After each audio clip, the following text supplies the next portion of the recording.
മാഷാ അല്ലാ അങ്ങനെ കുറേ നാളത്തെ ആഗ്രഹം റിയാസ്ഖാൻ്റെ നാട്ടിൽ എന്തെങ്കിലുമൊക്കെ തുടങ്ങുക എന്നുള്ളത്. അങ്ങനെ ഒരു കടയൊക്കെ സെറ്റ് ചെയ്യണമെന്നുണ്ടായിരുന്നു, പക്ഷേ അത് സാധിച്ചിട്ടില്ല. എന്നാലും അൽഹംദുലില്ലാ ഒരു ചെറിയ തട്ടുകട സെറ്റ് ചെയ്തിട്ടുണ്ട്. അപ്പോൾ അതിൻ്റെ ഓപ്പണിംഗ് ആണ് നാളെ കേട്ടോ.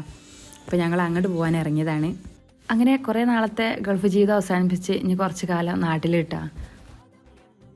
നമ്മളെ തട്ടുകട ലൊക്കേഷൻ വരുന്നത് കുറ്റിപ്പുറം എടപ്പാൾ റോട്ടിൽ കാഞ്ഞിരുകുറ്റിയാണ് കേട്ടോ. നാളെ കഴിഞ്ഞിട്ടാ നമ്മളെ തട്ടുകടൻ്റെ ഓപ്പണിങ്. വൈകിട്ട് 3 മണിക്കാണ് ഓപ്പണിങ്. കട ഏകദേശം ഒരു രാത്രി ഒരു 12 മണി വരെയൊക്കെ ഉണ്ടാവും.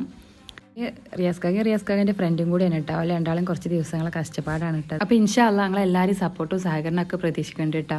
അപ്പോൾ ഈ വഴിയൊക്കെ പോകുമ്പോൾ കടയിലൊക്കെ കയറുക. ആളെ ഏറെ നാളത്തെ ആഗ്രഹമായിരുന്നു ഒരു കട തുടങ്ങുക, ഒരു ഹോട്ടൽ തുടങ്ങുക എന്നുള്ളത്. പക്ഷേ അത് സാധിച്ചിട്ടില്ല. എന്നാലും മാഷാ അല്ലാ ഒരു തട്ടുകടയിൽ ഞങ്ങൾ സ്റ്റാർട്ട് ചെയ്യണം. ഇതൊരു പുതിയ തുടക്കം കൂടെ ആവട്ടെ. അപ്പോൾ ഞങ്ങളെല്ലാവരും പ്രാർത്ഥനയും സഹകരണവും സപ്പോർട്ടൊക്കെ പ്രതീക്ഷിക്കുന്നു. അപ്പോൾ ഇതാണ് കേട്ടോ നമ്മളെ രുചിത്തട്ട്. അപ്പോൾ എല്ലാവരും രുചിയുള്ള ഫുഡൊക്കെ ഇവിടെ